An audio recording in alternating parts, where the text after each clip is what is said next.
Yes, yes, yes. CastWorthy podcast. Had a little video entry snafu there. I always get it wrong. Got to give Steve credit for his part in doing that. We're back. It is Sunday at our normal time, CP time, little hour behind. Of course, we didn't start potting on Sundays until Steve changed the time, but never wants to acknowledge that part. But today's just me and the VP of research as Steve is flying across the world today, complaining about gas prices, but getting on planes.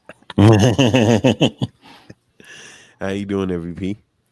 Man, I'm hanging in there, man. Hanging in there. That's all we Just can do. yeah, that's all you can do, man. How was the week? How was the week? Um, this week was all right, man. I'm just got more shit happening, with the with house stuff, man. Like, we gotta do more work than we initially anticipated. So we actually haven't even moved in yet. So yeah. So now I'm like kind of stressing because I'm like, we started um when we started working on our debt, living on a budget, stuff like that. Like once we got completely debt free, we still budget, but we are a little more loose with it. When we were trying to get out of debt, we were like strict. Yeah, and like every dollar had a mission. You know what I'm saying? Like some with TJ, like, can we go to the movies? Like, we ain't playing for that. You gotta wait till next paycheck. I Right. write it in. I make up a plan to go to the movies next week. Like, so, but after we got debt free, man, we started being we still budgeting, but if stuff popped up, it's like, yeah, whatever, it's all good. We can do that. And so now I got to get us back like strict on the budget because we basically gonna be paying for two places for Mm-hmm. the foreseeable future. And what I did this time, last time, the work that we did, I just kind of went in and was like, oh yeah, we need this to be done. The contractor went in, did the work, whatever. And now, like, once we got ready to go into the space, we realized this shit is not gonna work. We need more to be done here. So I went on Angie's list and hired a designer basically. And then he came in. He was like, "Okay, what are you looking to do?" I told him this is what we want. Boop boop boop boop. And then he came in, like, did all the measurements and shit like that. And then he essentially like created like a design. He sent it all over to me in like PDF form and shit with all the measurements. And this is where this will be. Da da da da. And then so now I'm gonna get with a contractor and basically implement that shit to make sure it's gonna work this time. Mm. The joys of home ownership. Tell me about it, man.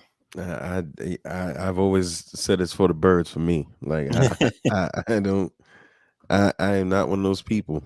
But I get it, and I guess because I'm going the opposite way, Hmm. and eventually, um, I don't know that it'll be that soon, but my oldest, I mean, we have kids the same age and all of that good stuff, but it's gonna be more conducive for you to have the house regardless. But for me, going that way, I'm gonna be in a position where I don't know if I'm gonna have it. I'm gonna keep. I don't know what I'm gonna do. Probably if only to keep it for their sake. To have in the future to have. But Yeah. I give me a condo at this point because just give me a condo. Yeah. But yeah, I mean that'll be fun, man. And when you guys get in there, I had to come down check y'all out. Yeah. But I came to your city to see you, man. hey, bro. Got no love. Hey, brother, I was working. I was working. If I had the time, man, I would have ran out, man. But been splurging on leave all year. Yeah, I hear you, man. That But shit was crazy. shout out That to was Steve, man, who's headed to Hawaii. Yeah. Hopefully, I'm hoping he don't have no trouble the way I did, man. But though, like, he was telling me on, I think he's on Hawaiian Air. They got those direct Direct flights flights. now Yep. from Central Florida to Hawaii, so he should be good. You know what I mean? Like, if you can get a direct flight, you money. But if you don't live in a big enough city, or not a big enough city, but if your city doesn't have a big enough airport, you're more than likely not going to get a Direct direct flight flight. somewhere, and then that's when you can run into trouble. I meant to ask. Well, I was listening because I wasn't on last week because we weren't at the regular scheduled time in programming. But uh isn't Orlando international? Doesn't it advertise? Isn't it international?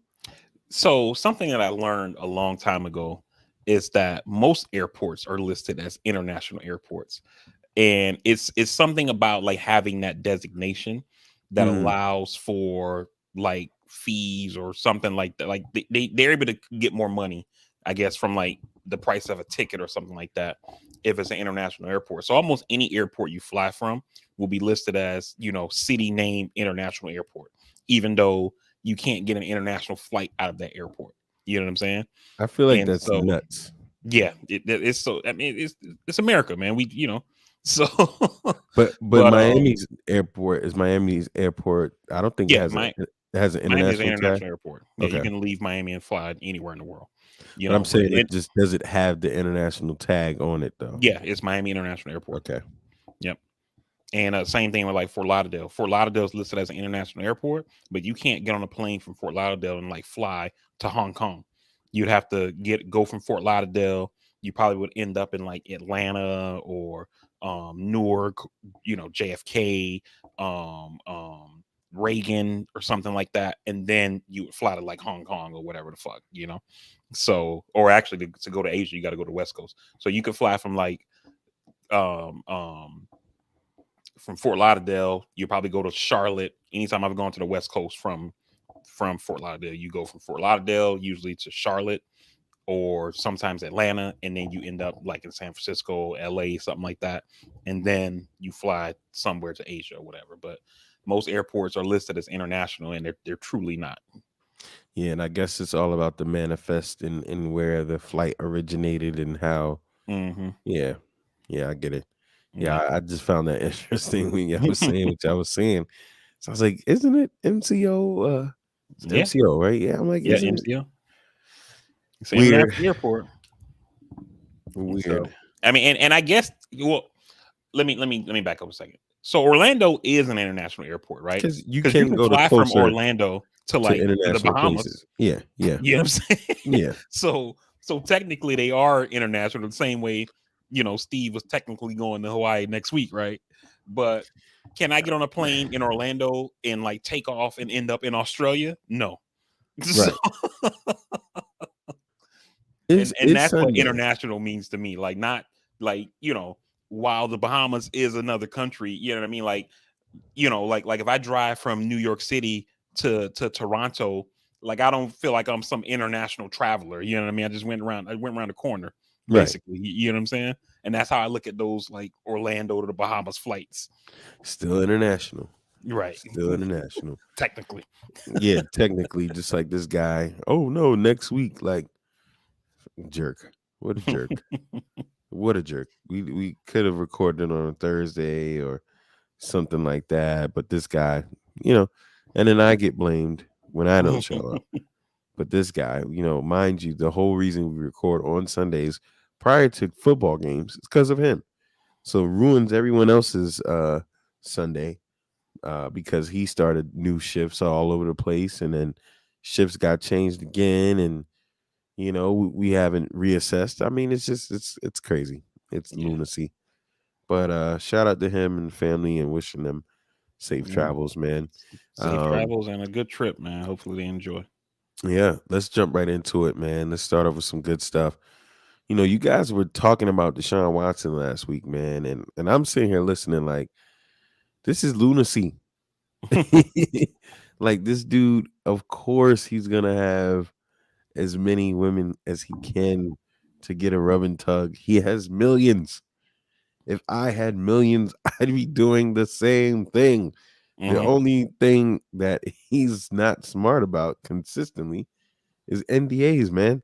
This guy was getting people, he was hiring people to get him set up. So obviously there was money transactions going on, right? But this dude just him, Trey Songz, these guys just refuse to get NDAs, man. just if you're paying for it, just get the agreement up front, and just keep it moving.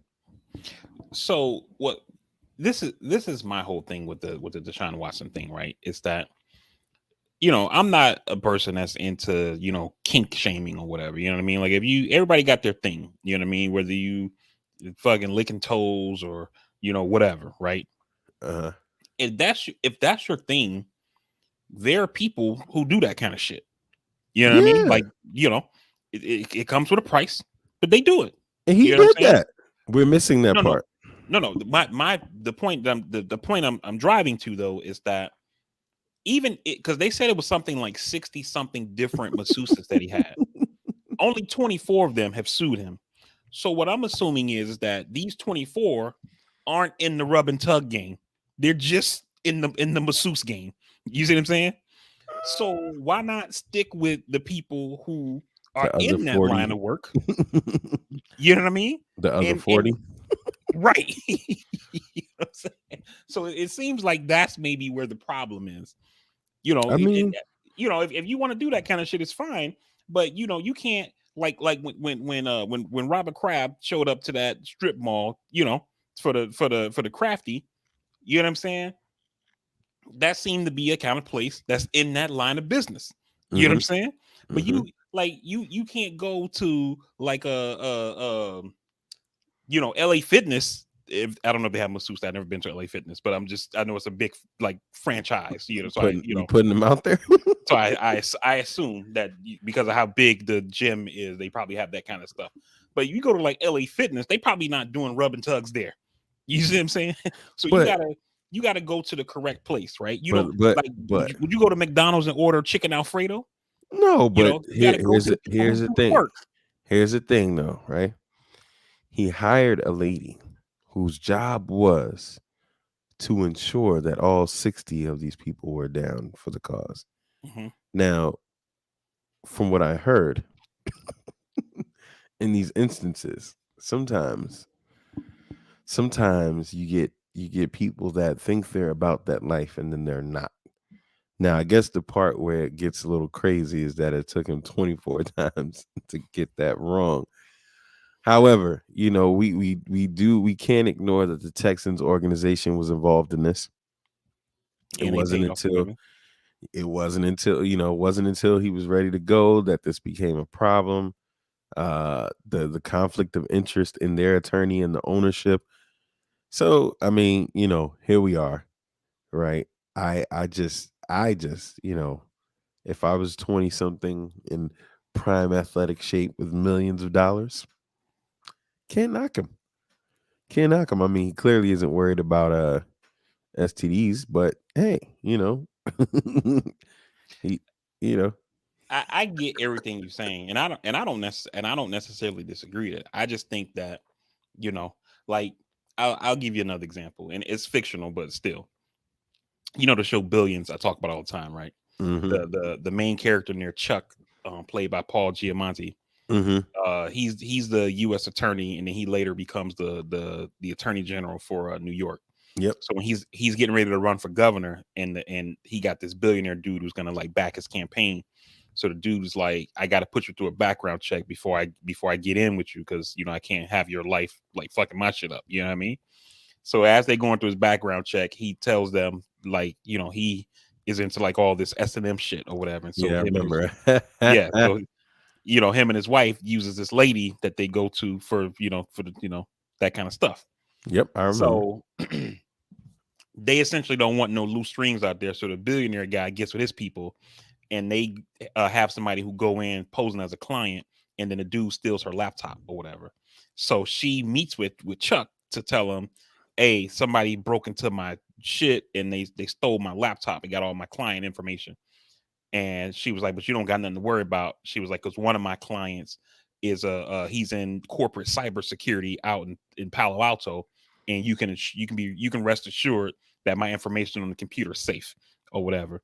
And she said one of my prominent clients, and he was like, more prominent than me, because like I'm the man over here. And she was like, she looked at him like, you'd be surprised at some of the people who are interested in the life. You know what I'm saying? Yeah. And I bring that point up to say, There are people out there who provide this service. They do it at a cost, and they know how to shut the fuck up because it's more than likely they have clients who may be more prominent than you. You know what I'm saying? But And that's what I'm go saying. see And these folks. Deshaun, he did that. That's what I'm saying. We keep ignoring the part of the story where he paid a woman to do just that. Right. But you said he paid a woman, right? Yeah, And that's what they said. what I'm saying is that it sounds like this a woman is like somebody he know. It ain't somebody who's like in the game. We don't. You understand what I'm saying? But here's the thing. I would say this: the woman is still unnamed, True. right? So, and then you got to remember he was paying like 5,000, 6,000 to some of these. So he might have spent a lot of money for this said person, and that might be the reason why he didn't face anything criminally, because I believe what might have happened essentially is that they all took money with the auspices of doing just something to some degree. Now, it might have got to a couple of instances where it was like, nah, nah, nah, we can't do it. You know, Yeah. no one told me, no one told me that was what's going on down there. I ain't prepared for all of that right now. Who It's knows? it's like like you see these players who be like, "Oh, my I don't have an agent. My mom's my agent."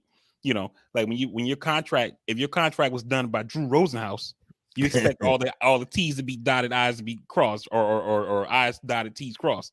When Yeah, your mom's doing your contract, there might be some problems. You know? might be. It might be, and, but and and that's the point I'm making in this in no, with this. I And, get you. and to your point, we don't know who the woman is. Exactly, She could be the Drew Rosenhaus of rubbing tugs, but exactly. the way shit going, we don't know. The Drew Rosen, that's nasty work.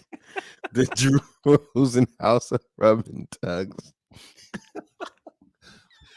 But the way the news breaking, Oh I don't think shit. we got the best of the best.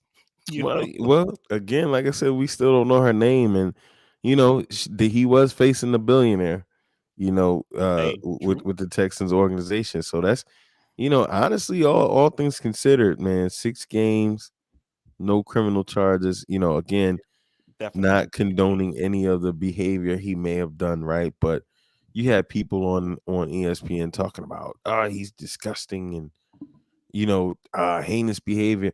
And like Mila Kynes or whatever her name is, the agent Yeah, I know you're talking Asian, about. yeah, she's on Mhm, there. Like, yeah, just go to the New York Times article. And the New York Times article is just as vague as anything else. Like mhm. all speculation. And it's like, come on, man. Like, we get that this isn't the sexiest thing to get in trouble for. The implications could be this or that. But we don't know. We weren't in there, um you have, like we always say, people should be believed or heard, rather. People should be given the space to be heard. But we don't know all of these things, and there was Right, no criminal charges. So I think some of that kind of rhetoric is a little too much for those of us that can't really say everything that has gone on. The boy's a freak. right. He's Ain't just nothing a wrong with that. freak. He's just a freak, But you gotta be so freaky with somebody who want to be freaky with you. absolutely. And 40 something out of these people did, and they Exactly. took cash for it. And I'm pretty sure, I would imagine that all of the 24 at some point did as well. But they might have had reached their safe word a little faster. But then again, we can't ignore that the Texans had a lot to do with this. So we really don't know all the ins and outs. But we say all of that to say, preseason started. Deshaun Watson actually plays a drive, I think. Um, what are you thinking about it? What do you feel going forward? He's suspended 6 games. Jacoby Brissett will be the starter, I think, for now.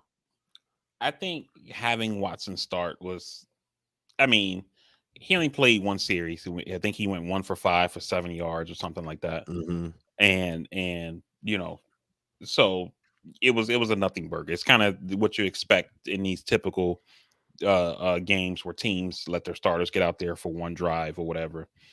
So it was kind of nothing to see here. But my issue is why even have him start the game if he ain't gonna play?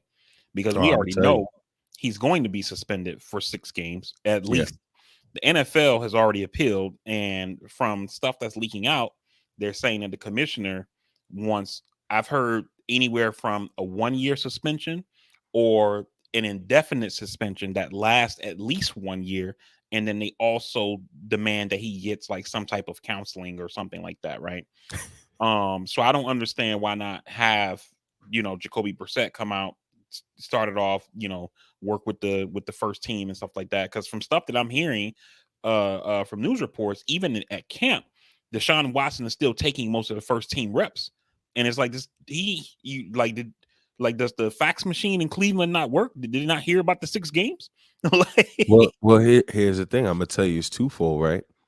One, this dude hasn't played in so long, so you want to kind of get him up to par, and you kind of want to see, is he worth what we just paid for still, I right? didn't think about that. That's a good point. And Yeah. let me interject real quick, EJ. Mhm. Is he worth what we just paid for?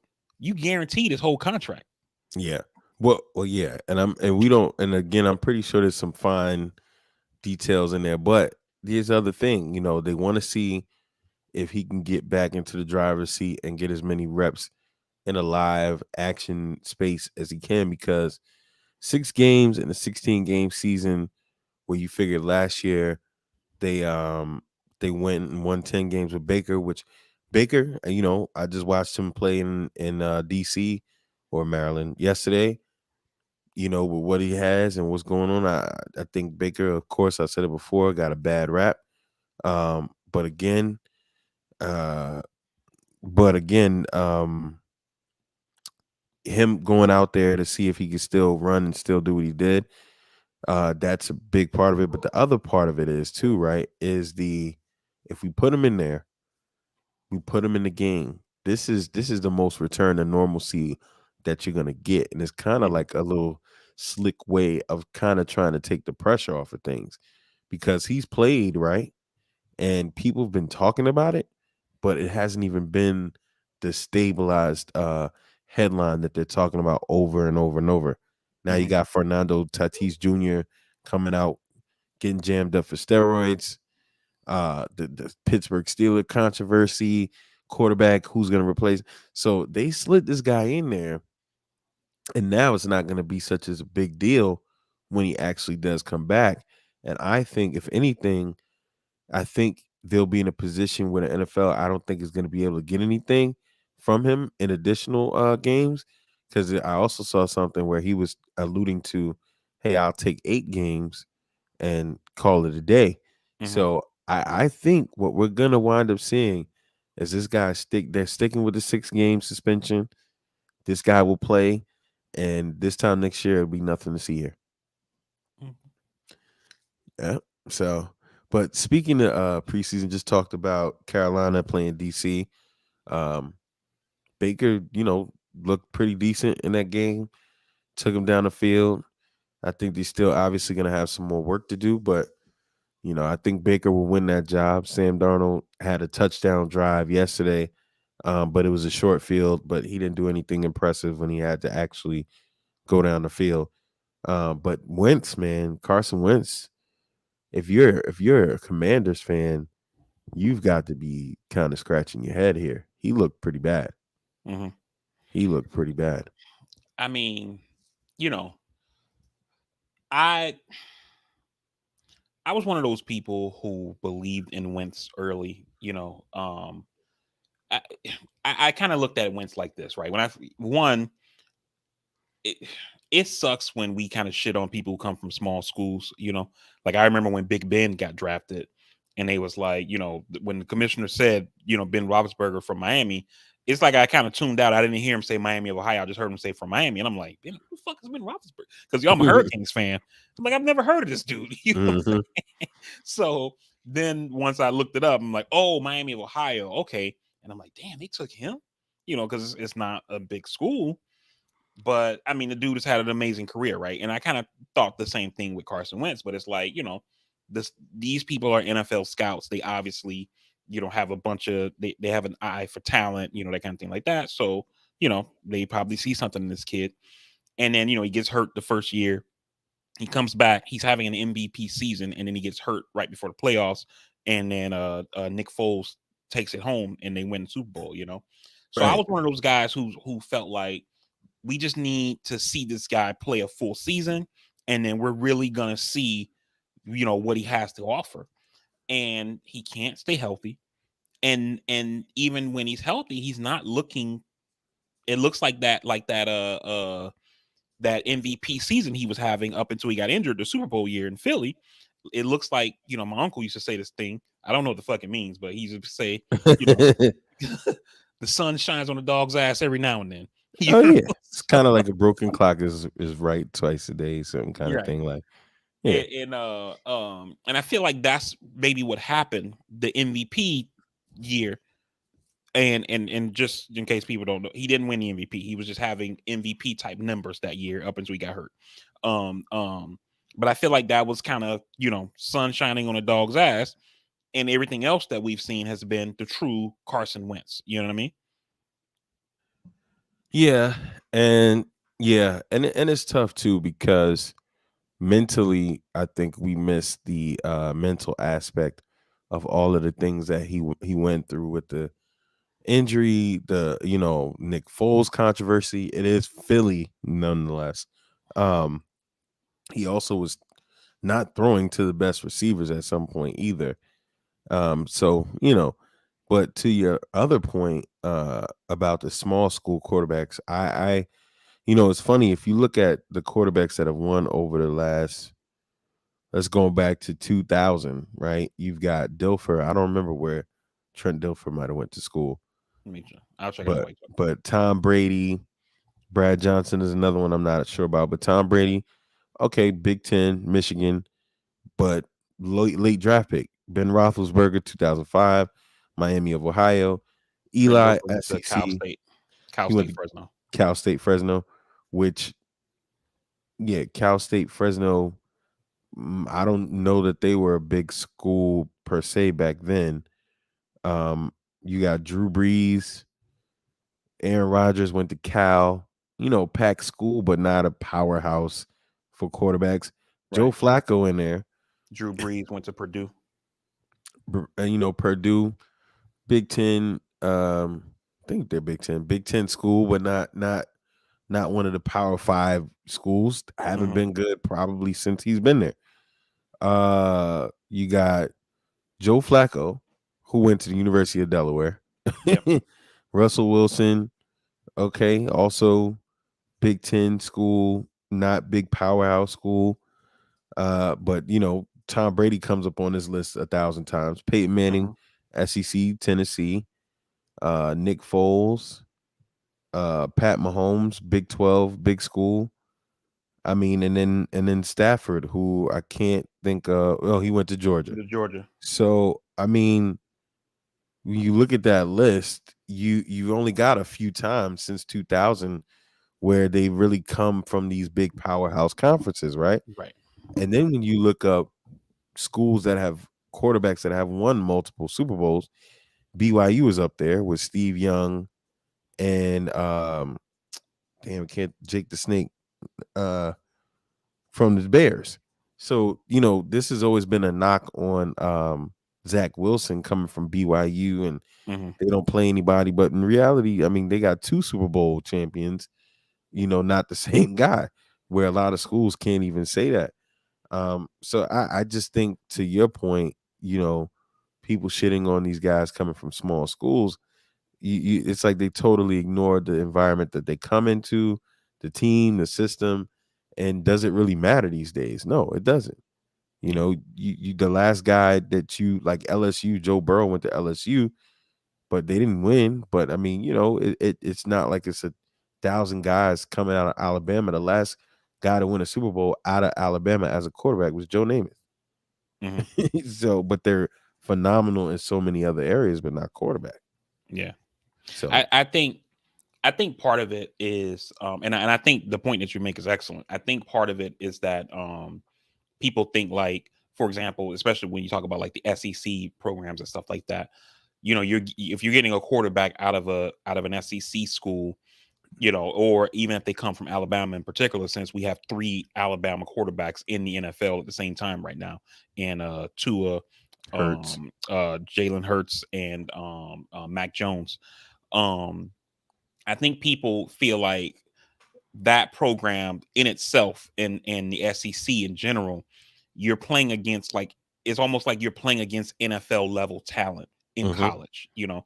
And I think that's why guys out of that system in particular, but that conference in general, kind of get that nod like that, where it's like, okay, you got Joe Burrow from LSU, you know, who also is SEC like Bama. If you want to kind of throw them in that mix, like these guys face NFL level talent, and they played in systems that are like NFL level systems. So the transition from college to the NFL shouldn't be that big of a leap.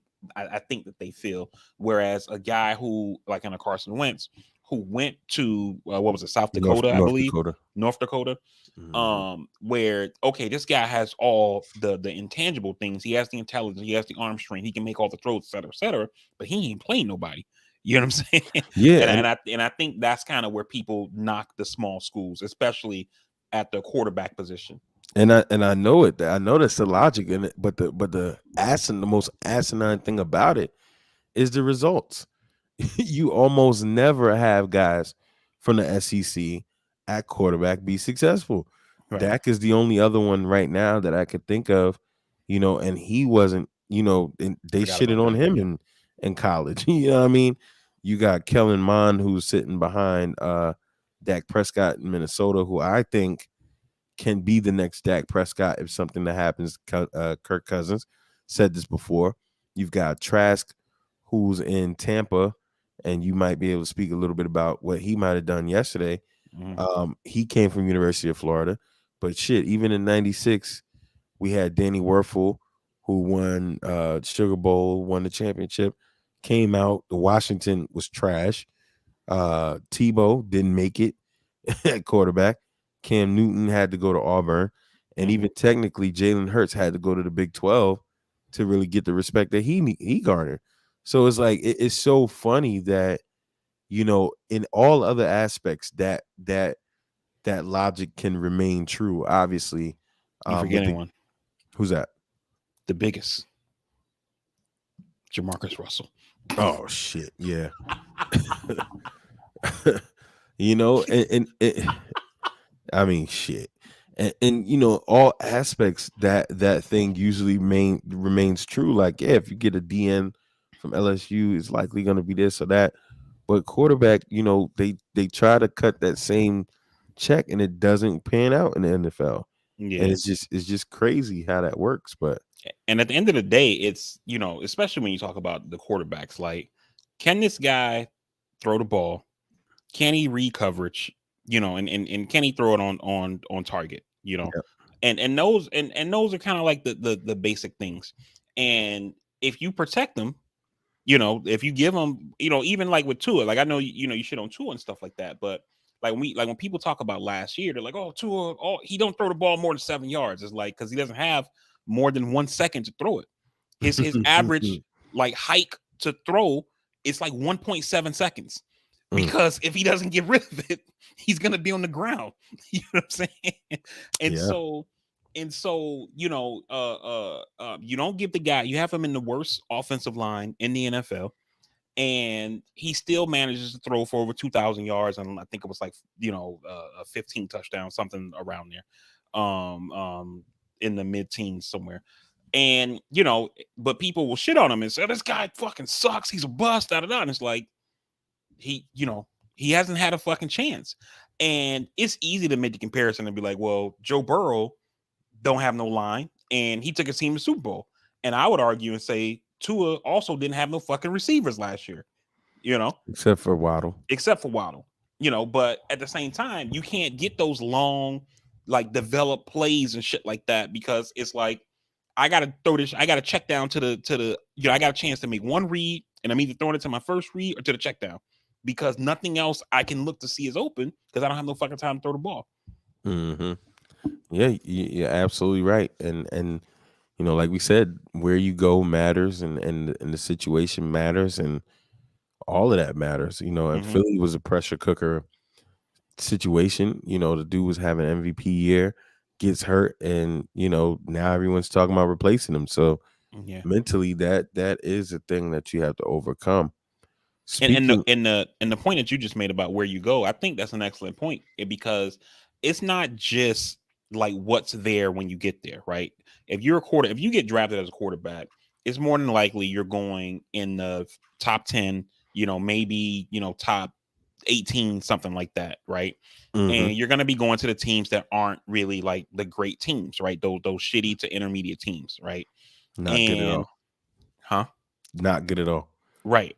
And so you're already in some type of a rebuild situation. And then when you get to a place, if they feel like, we know everything, you just shut the fuck, shut up and dribble kind of thing, but talking about football, you know, um, Right. and that could also hurt. And you look at a team like a Cincinnati where Joe Burrow gets hurt, and then but he also tells them, hey, go get my guy, go get me Jamar Chase, and let me do what I can do here. And they say, all right, our guy wants this receiver. Let's go get him. You know what I mean? And so and the proof was kind of in the pudding. Now, I don't know if you want to listen to every quarterback who's telling you who you should draft and bring in, et cetera, et cetera. You know what I mean? But sometimes having an organization that's willing to work with its franchise player could, that could help. And that Well, kind of yeah, piggybacks on that, depending on where you go situation, like you said. and you do that. If you invested a number one pick, you should want to do that. And then we talk about Jamarcus Russell, and I listened to the Pivot interview where there was a lot of things he didn't take accountability for still, but you do have to look at the situation. He came in to one thing and it became another. By all accounts, that coach that did take over was still talked about to be one of the worst. And they didn't support him. They didn't support him. And then just off of going to Cincinnati as a quarterback taking one overall is totally different than going to New York. The Bengals ain't expecting to do nothing. Right. While New York teams might be trash, it's still New York, and the media is vicious. So, Hmm. but speaking of Tua, um, before I get into no, let's just go on to Zach Wilson because the game happened before. Um, Zach Wilson goes down, knee injury. Supposedly it's only going to be 2 to 3 weeks. Slight Hmm. meniscus tear, bone bruise. Um, I watched the highlights. He had some throws. He also had a very horrible interception that no one knows what he was looking at. Hmm. I think the kid still might need to sit. And I think, Joe Flacco coming in, he's 37 maybe, I think. Still got something to prove. And to his credit, Joe Flacco's credit, he's looking at a Tom Brady who he's beaten in the playoffs a lot, considerably to comparison to anyone else. He never had any real weapons in Baltimore. He's looking at everything he's got going on right now. And I think he really wants to be the starter. And at this point, just keeping it simple on this team, I'm gonna have to let him. I go ahead, take the reins. We know he knows what he's doing. Hey, that's just we got nothing to lose. We ain't expected to go to the playoffs anyway. I mean, I hear you, and I get the logic in that, but I think you guys are going to end up trading for Jimmy G.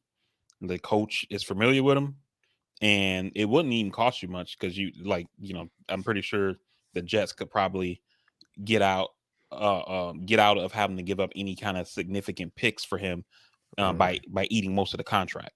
You know, um, but for Wilson, what I feel bad for him is that I feel like Wilson's kind of Zach Wilson's kind of in that same boat as Tua right now, where it's like we need to see what this kid has, so we know we need to move on from him. And now with the injury, you know, he may not play because, like you said, if you put Flacco in there, Flacco starts cooking, you're gonna have like a Drew Brees, Phillip Rivers situation where they're gonna say, "Let's go with the hot hand," and then it gets to a point to where you never really see what you're working with, and then you're at the end of of his rookie contract, and you're like, I think we need to move on, you know. And Hmm. so that's what kind of sucks for him, is that he may be, he may have the good fortune of having made, $30 million before he was 25 years old, but that may be the highlight of his NFL career, especially given this injury. Yeah, you make a valid point. In the Jimmy G and your latter point, but I knowing our GM, it's no way that's gonna happen Mm. because I think San Francisco one, they're still not convinced in the kid that they got coming out, right? And then two, they're looking at it like they're still gonna want a lot for him one way or the other. And I think Joe Douglas, if he does bring in a Jimmy G, you're almost shitting on your credibility all around because Zach Wilson got hurt. This isn't necessarily a situation where you abandon him. And then if Flacco does have a good season, you attribute it to, his experience, everything else.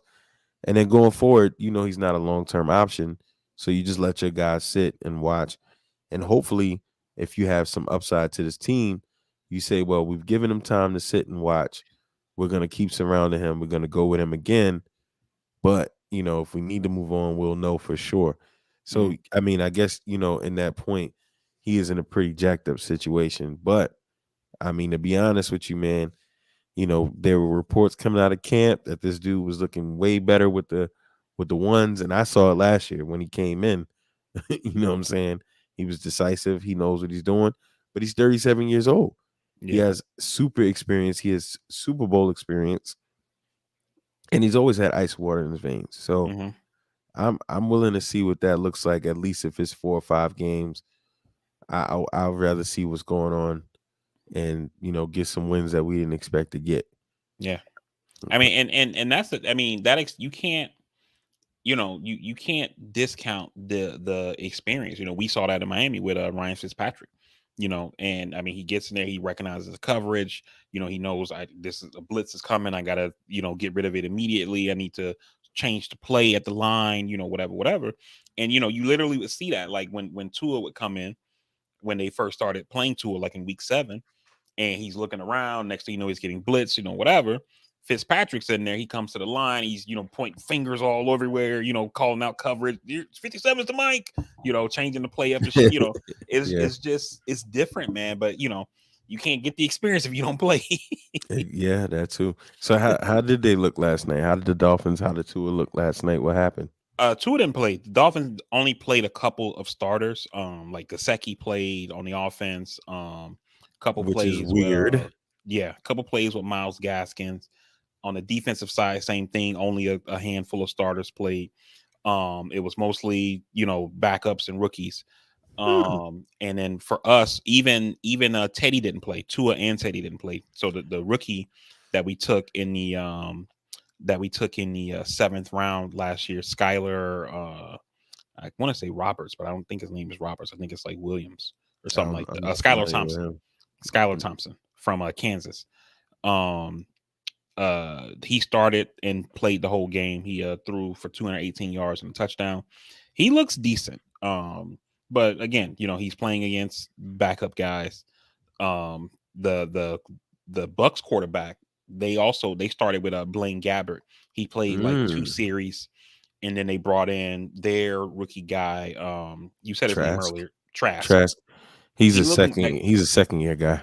Yeah, Trask. Okay, I thought but he looked nice. So you can kind of see, it looks like even Rondé Barber, he was the commentator last night, and he was saying that it looks like um that the Bucks wanted to go with him like long term throughout that game. Let's see what this kid got, so we can know, like, once we're done with Tom Brady, do we have a guy, or do we need to go out and find somebody? But he looked nice last night. He looked nice. I mean, and granted, he's playing against backups, so you got to take that into account. But he looks good. I was muted there. Yeah, Trask, University of Florida guy, was having a phenomenal college year the season before his senior season. He was like a 5th year senior, so he's an older guy to a degree. I thought that was a phenomenal pickup for them, They got him late. He's in Tampa. Although it's not Orlando, it's Tampa.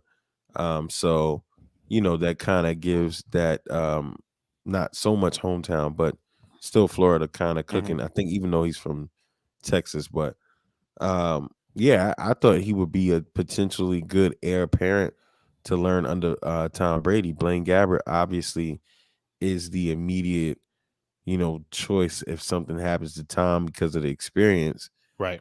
which I guess they're banking at 40 something will never happen even still, right? But yeah, so that's interesting. But to hear what you're saying about Miami and that Tua didn't play a lot, and I get it At all. because of his injury history. He didn't play at all No. because of his injury history.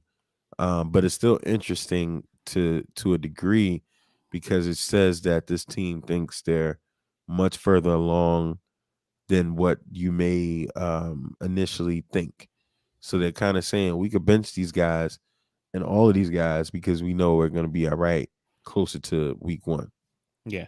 Now, also, I'm a Dolphins fan, so I follow a lot of Miami media, stuff like that.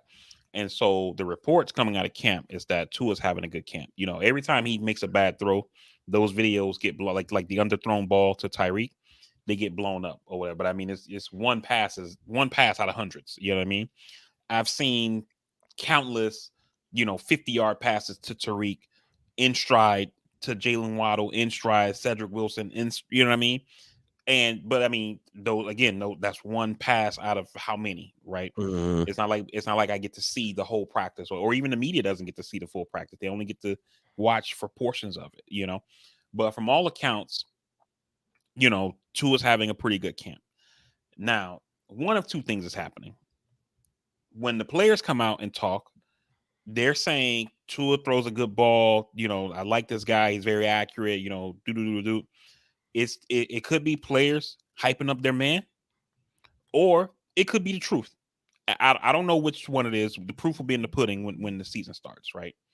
Um, but at the end of the day, I think what we're seeing out of Tua from camp is that um you had a guy who had an extremely serious injury, and Miami rushed him back. In my opinion, you already brought in Ryan Fitzpatrick. You should have let Fitzpatrick roll. And I don't know if it was Flores' decision or the management forced Flores to do it, but Tua, I don't think was healthy when he came back in week 7 of his second or the first year, whenever it was when they started playing him. And I think now what we're seeing in camp is a fully healthy Tua who showed you who's showing you flashes of the past of why you took him with a first round pick. Again, this is camp. Proof will be in the pudding once they play. But also when they have the team scrimmage, we played Tampa for the team scrimmage, and all reports out of there is that Tua was cooking against the Tampa defense as well. And this is him playing against guys who are going to be starters. You know what I mean? And Mhm. so we got to see. That's why they play. They don't play the game on paper. You know, but from all accounts, he's having a very good camp. I'm more concerned. While I feel the way I feel about Tua, and a lot of experts have been saying the same thing, and that's primarily because to me, I just thought he got too much hype at Bama. I didn't think he was good in college, but I thought Hurts was better in college. But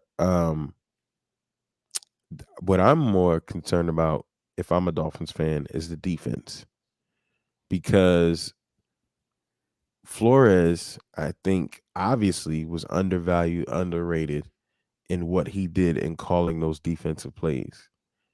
You've got a new head coach who's never been a signal caller. You got a lot going on this year um, as a new team. I don't know what to expect from this guy and who's calling the plays on defense. I can agree with that. I think there are a lot of unknowns at coach in Miami. The biggest is the head coach, first time head coach at any level, and he's a former offensive coordinator, so that can help to it. You got an offensive guy who is coming in as your head coach, but he wasn't the play caller in in San Francisco. Mike Shanahan called the plays, and um, Mike McDaniel is also, Mike McDaniel has also said he's going to call the plays in Miami. On the defensive side, to your point, the only thing I would push back on you on there is that there's a little bit of a, I don't want to call it a controversy, but kind of like a conspiracy in Miami, is that the Dolphins never said who called the defense. And I think they did that on purpose, right? But they never said if it was Flores calling the defense or the defensive coordinator calling the defense. And so, I guess we're gonna see this year now with I can't think of our coordinator's name right now because we McDaniel Exactly. retained him. Exactly. McDaniel retained him. So I think his name is Josh Brewer, I think, but I could be wrong. But anyway, McDaniel's retained him, but we're gonna see, what he got now because McDaniel's not calling the defense. We know that. So, And we know, by all accounts, well, from the things that I heard, Flores was the driving factor in that defense, from right. the personnel to the creative schemes. And even if we know he called plays. We know it. But even if the D coordinator had a lot more to do with what did happen last year, it's still going to be a different element. You got an offensive coach that can't sit there and support your decisions. He can't sit there and talk to you and figure it out. So, yeah, I think that might be, if anywhere, y'all take a hit first. Yeah. We'll see. And it's Josh Boyer, not Brewer. Exactly. But we'll see. But like I said earlier, man, regardless of how the team looks in camp, in the scrimmages versus other teams, etc., the preseason, Senior E was talking about the preseason game with the Eagles the other day, and I brought up the point, which I didn't And even they know this still was a lost. thing, that the Ravens haven't lost a preseason game since 2016. Yeah. And I mean, let's count all the Super Bowls they got. Not one, not two, not any. so, In the Eagles? You mean, who you talking the about? Ravens. Since When people talk about 2016. they haven't lost a preseason game since 2016, But you're saying they haven't won any Super Bowls but either. they haven't won any Super Bowls either. So like that to the point, preseason don't mean shit. All that's doing is helping you cut down to the 53-man roster. That's all it does. Mm-hmm. Who got the goods? Who's almost good enough that we can't get them on our team, but maybe we can help them find a job on another team. But that's all that shit is, or whatever. Preseason don't mean shit. And to that point, speaking of the Ravens, just a quick point. Lamar Jackson, hasn't gotten the contract. He's his own agent. Ravens I playing think with fire. he's his own agent. I think maybe his mom still represents to the degree, but he basically came out and said, in the press conference the other day, he expects something to be done by week 1. Mm. He expects some numbers to be done by week 1. And like you said, I think you're playing with fire with this. Yeah. And wow. And part of the reason why I think that is that it's not like quarterback contracts are going down, right? So we were talking about Deshaun Watson earlier. His contract in Houston was like $140 million. The one he just signed in Cleveland was $235 million. And he ain't played in a year. Right. We're talking about a $95 million flip.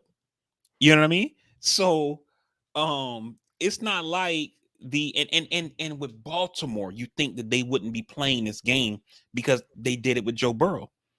Made him wait. He said, Joe let me see what Flacco, you happens. mean? I mean, Joe Flacco, Mm-hmm. I'm sorry. And then he goes out and wins Super Bowl.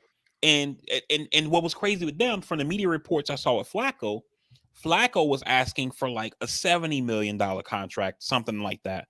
And they were trying to get him in at 60. Flacco says, nah, I know what I'm worth. I'm going to play the season, and then we'll see what happens in free agency. He goes out and wins Super Bowl MVP. And then Flacco was like, we're not talking 70 no more. We starting at 90. Give me a hundo. And then he ends up with 100. So you know what I mean? Like this is the game that they're playing. And so you look at the contract Dak just signed. You look at the contract Kyler Murray just signed. You look at the contract that Deshaun Watson just signed. Aaron Rodgers, etc., they're only going to end up having to pay Lamar Jackson more money. And the problem is that because there are only 32 people on the entire planet out of 8 billion people who play starting quarterback in the NFL, it's not like you can be like, nah, you can walk, dog. We'll just go get somebody. And you talk to these Ravens fans, and they're like, "Oh, Huntley can start." And come on, man. It's and this guy is so much of your offense, and then he's only throwing to Mark Andrews at this point. Mm-hmm. Hey, listen, we play him game one, so I'm here for it. You know what I mean? I'm here for it. Keep it up. Keep up the Playing week one with foolishness. Joe Flacco starting. Yeah. Oh, how poetic. How poetic would it be that the guy you got rid of, because you said he was old, you said he was washed. Mind you, you've never given him a top 20 receiver to play with in his Mm-hmm. prime. Anquan Bolden might have been 20, not in his prime at the time that he was playing. You never got him any offensive weapons, and he still got it done when it counted the most. People like, oh, the defense. No, they forget in that run, the defense gave up the lead. Joe had to march down the field and get him in the end zone to win the game. Mm-hmm. So for such a guy that has had such lack of respect from this town, and I tell you, it's a cultural thing. The black people don't like him. The white people love him for obvious reasons. Mm-hmm. But overall, this guy was a Super Bowl MVP, and he actually played the quarterback position pretty well. When the last guy that won it wasn't the worst. I mean, Trent Dilfer had times in the season where he looked fine, but no one's putting him in top anything, right? But historically, Joe Flacco is literally the best quarterback you've ever had up to date right now. Yep. And for him to get the lack of respect from everyone in this town, how poetic would it be that game one he starts for the New York Jets in Jersey on September 11th and leads his new team to a victory against his old team? God damn, Yeah. let's go. And Let's at the go. end of the day, man, I mean, as talented as these guys are, sports is not that hard. It's not complicated. You get a quarterback who can make the right moves. You protect him, and you give him somebody to throw to. And then you kind of the rest of it is just kind of letting the chips fall where they may. You do some schemes, run some plays, whatever, right? In basketball, you got a great player. Your great player is Steph Curry. He can shoot like crazy. So you get him somebody who can set him up on the pick and roll and let him shoot threes from all over the court. You got a guy like Giannis. Okay, Giannis gonna eat up the middle. Pause. We get some guys who can shoot on the outside when he gets double, triple team, so he can kick it out. You know what I'm saying? Like, this shit isn't complicated.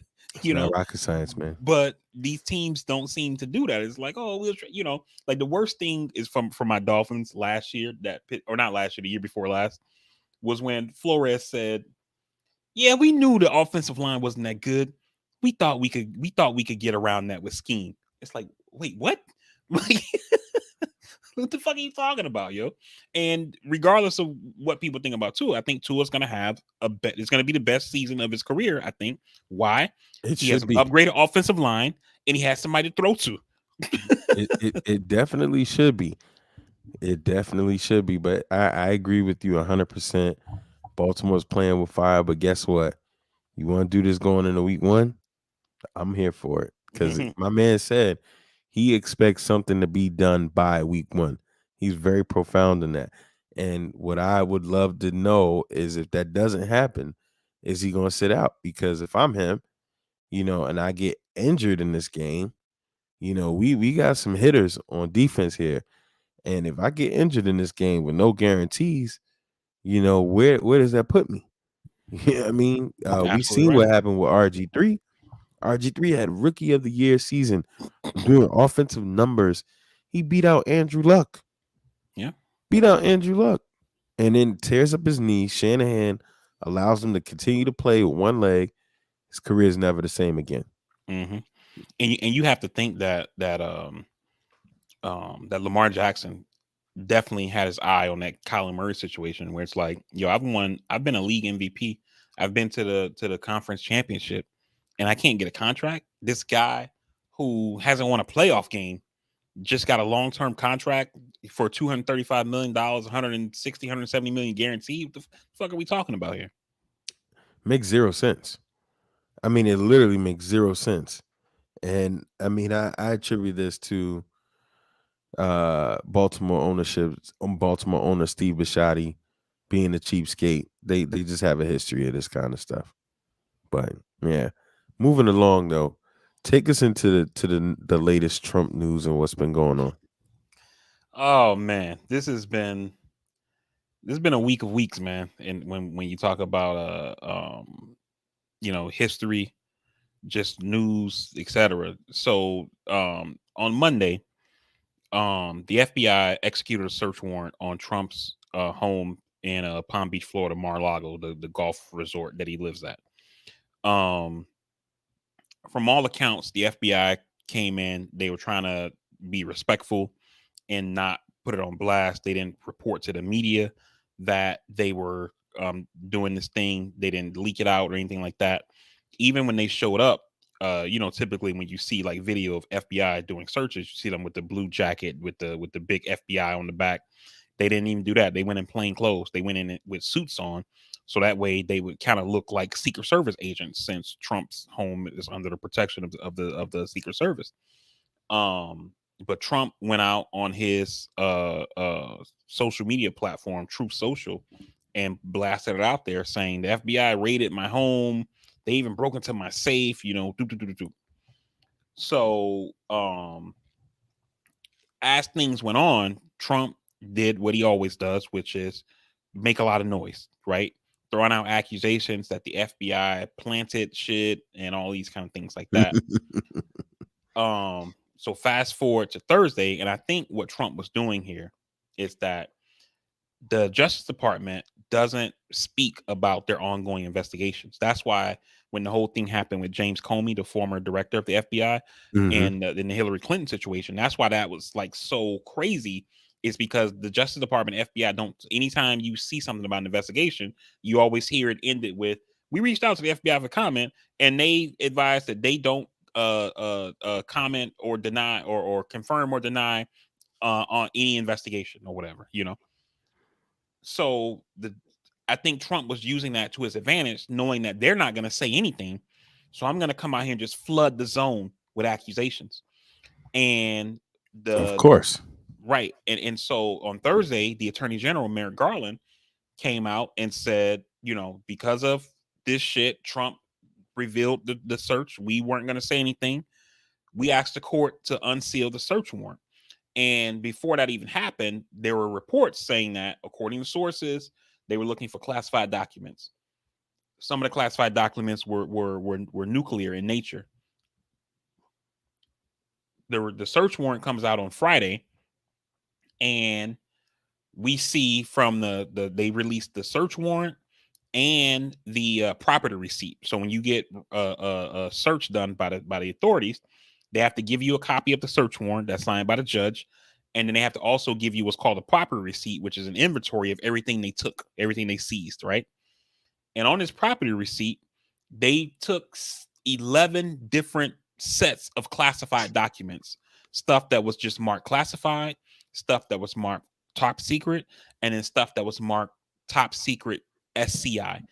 SCI is an acronym that stands for secret compartmented information, meaning that this particular top secret thing is so secret that you can't view it in regular spaces. You have to go into what's called a skiff, which is like a secured building to view it, because this what you're looking at is so sensitive. We can't we can't uh uh uh we can't risk that a cell phone camera might capture it, or a security camera might pick it up or something like that. You know what I mean? And this is the kind of shit that he had in his home. And then the excuses went from, I don't have anything, to they planted it. And then last night they're saying, oh, he declassified all that stuff when he was president. And the big news out of that is that in the search warrant, the FBI and the Justice Department, they have to tell the judge what crimes they're investigating and what the evidence they're looking to seize will show going towards those crimes. And some of the crimes listed in the search warrant are stuff related to violating the Espionage Act. So, from what we know from the search warrant, is that Trump is under investigation, not only for all the shit that's happened on January 6th, the fake electors and stuff like that, but also for violating the Espionage Act. How confident are you? None, not at all. You didn't even got to finish the question. Not at Okay. all. So for the It's been too many listening, years. It's been too many years. so for the listening body, while all of this stuff has amassed on Trump and everything exists and all of these things, you're saying you still do not believe anything will really happen to this guy. I don't, and you know, I'm happy to be proven wrong, but you know, we've been burned too many times, so it's my hope that they have enough here. It to me, I'm not a lawyer, but from what I'm seeing and from what I hear people talk about on the news, this shit almost seems like a slam dunk to me.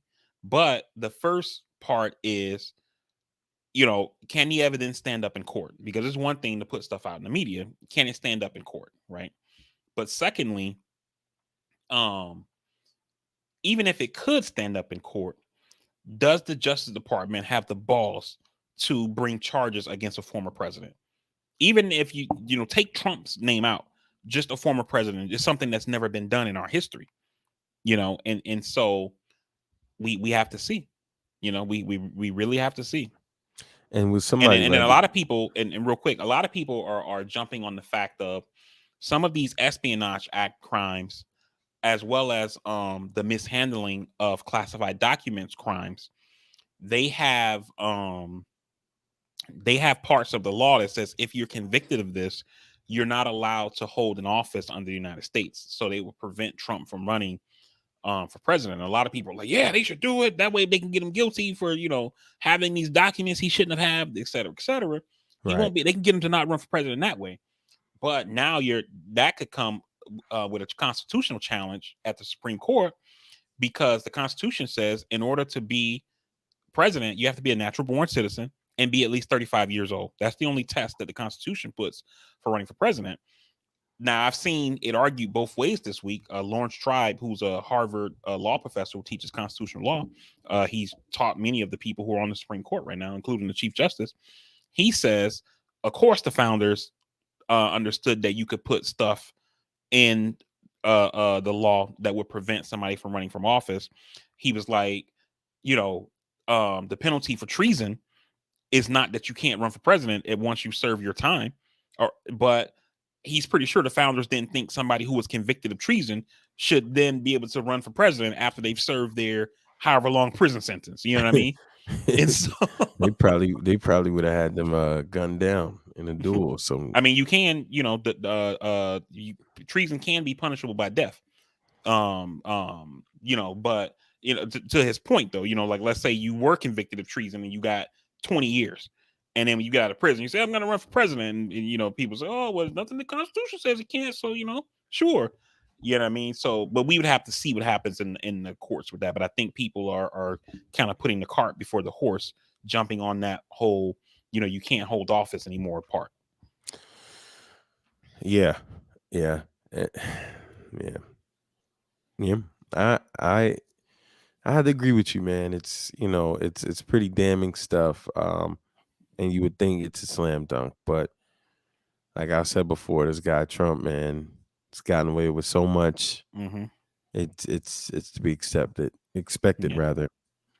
But okay. And while the feds were at his property executing the search warrant, Trump himself was actually in New York in front of giving a deposition for some other shit he's being investigated by the New York State Attorney General, where he took the fifth more than 440 times. And remember, during the campaign, when some of the people on Hillary Clinton's staff who took the fifth, Trump said they took the fifth. The mob takes the fifth. If you're innocent, why do you take the fifth? But he took the fifth more than 440 times. He literally was the walking Chappelle skit. Remember, fifth, one, two, three, fifth. 1, 2, 3, 4, fifth. Yep. Hey man, I'm not surprised here at all. There's a Yeah, couple quick points. The detective in Breonna Taylor's murder. Uh, EJ. yes. I'm sorry to cut you off. I want to say one more thing on this Trump thing real quick. Of Because course some you of the do. fallout that we've seen from this is that the judge who signed the warrant, he's been getting harassed online, death threats, people talking about trying to find his family and stuff like that. We had the incident in Cincinnati where At the FBI office, at or the FBI office where a guy showed up to the FBI office and shot a nail gun and then pulled out an AR-15, had an hour-long standoff with the cops. He ended up being killed by the cops. And then yesterday in Phoenix, a bunch of Trump supporters um were like outside the FBI office in Phoenix, Arizona, with gun, Arizona's an open carry state, guns and all this kind of stuff like that, protesting or whatever. And the thing that bothers me about this is that when you see these reports, you keep seeing stuff like them saying things like, oh well, they're Trump supporters who are, outside FBI headquarters in Phoenix, because they're protesting the search of Donald Trump's home, et cetera, right? And I'm like, they need to stop doing that kind of thing and classifying these people just as Trump supporters. These people, in my mind, are fucking terrorists, right? And the reason that I'm using that word specifically is because terrorism has a very unique definition, right? And it's people who use violence or intimidation to further either religious, political ideologies, etc. And this is what these people are doing. They're using the threat of violence to further a political agenda. You know what I mean? That's fucking terrorism 1 on 1. And I think that we as a society, the media in general, needs to stop pussyfooting around and making it seem like, it's one thing. I've said this example 100 times on this podcast. I didn't like George Bush as president. I didn't think his policies were cool, right? We disagreed on what the tax rate should be. We disagreed about the Iraq war and things like and more things than that. But those are just some couple of quick things, right? But I never showed up at some protests to intimidate George Bush into doing something. I fucking voted against his opponent in the election. His opponent didn't win, and then in the next election, I voted for the guy who I thought should be you in mean you charge of voted shit. for? You mean you voted for his opponent? Yeah, in You said you 2004, voted John against. Kerry. You said you Oh, voted I'm against him. sorry, my bad. I voted for his opponent. Mm-hmm. His opponent didn't win, and then I basically licked my chops and thought, we got to work harder the next time around.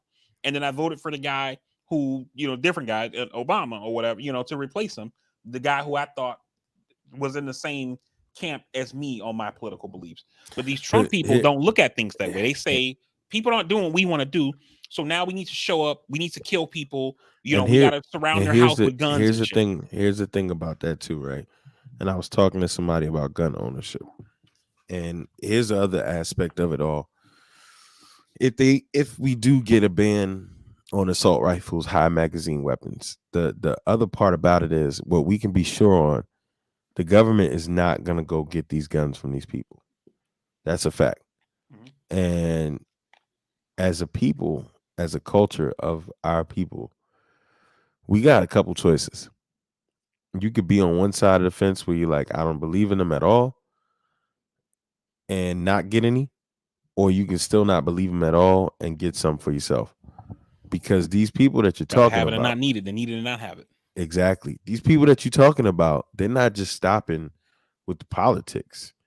These are the same type of people that are going out, taking the law into their own hands and doing other things, the Ahmaud Arbery situations, so the Trayvon Martins, the George Zimmermans, these people that are running around this nation lawlessly, doing whatever they want to do, Mhm. traveling 2 hours across state lines with illegal weapons to exact justice the way they desire to do it. Mhm.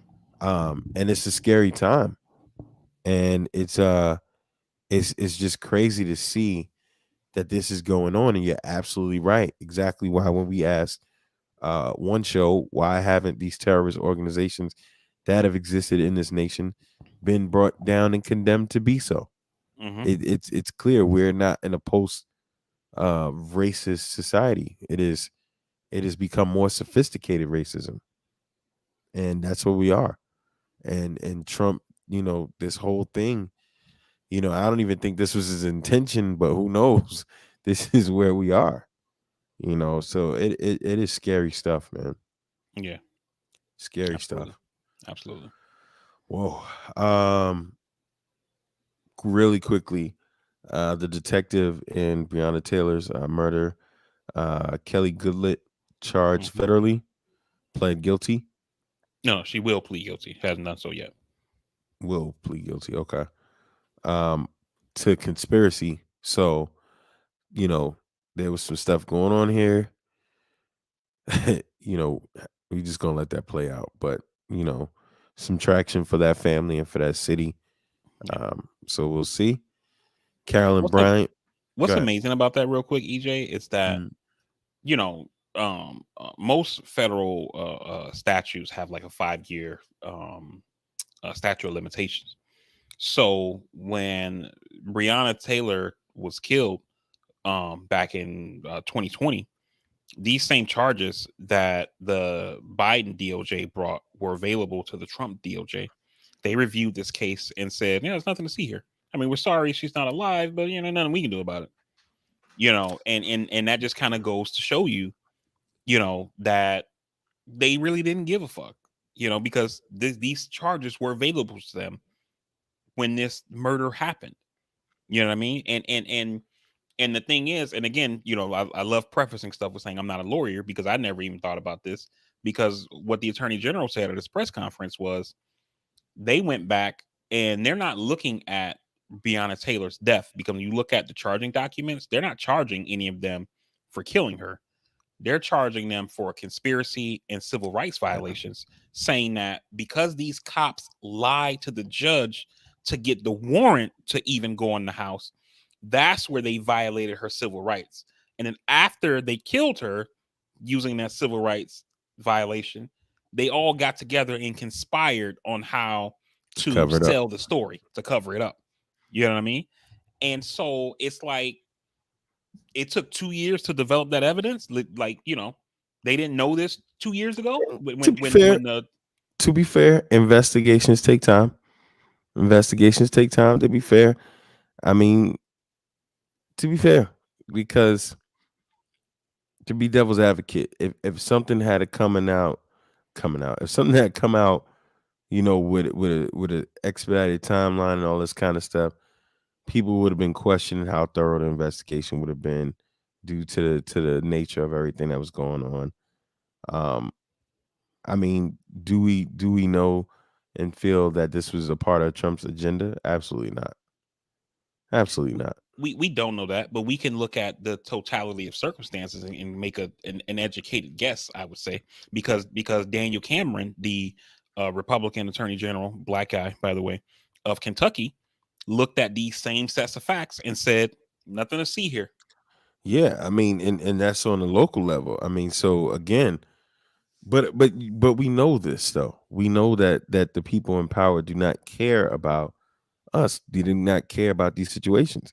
While Biden's administration probably gave more leeway and more slack for people to do what they needed to do to get this done, I don't think Biden gives a shit. No, I'm I I'm don't well, I'm think he not trying gives a to shit. I'm not But trying to big up Biden on this, but yeah, I get your point. I'm But shitting on him. my I'm my shitting on him. point. No, and I'm not even gonna dispute that. The I'm point that I'm shitting on making him. is I get it, but I'm shitting on him because if we can get a George Floyd bill passed, okay, we wouldn't even need all of this shit to a can degree, the way can't it's argue that. supposed to work. Yeah, I got you there. I'm with you. But I'm with you. I'm with you. I mean, I think we can conclude that we're glad that justice is being served, especially in this point, because we're not talking about the actual events that have happened, because the speculation is always going to be there, right? It's going to be their side, the other side, we know what the truth is logically at based on everything that we have formulated, that you weren't even supposed to be going in there. But Right. that's huge that this is coming out. And like you said, you always talk about the police part not being able to be reformed. Well, this is why someone like you says this. You guys know y'all were wrong. Y'all tried to do all this backdoor stuff, and here we are. Right. Here we are. Yep. So I'm with you. I'm with you. Um, Carolyn Bryant, who's like 88 years old, for the murder and kidnapping of Emmett Till 70 years ago. Hmm. Grand jury decided not to bring any charges up on her. I mean, a movie, a theatrical movie, big time movie will be coming out about this in October, I think.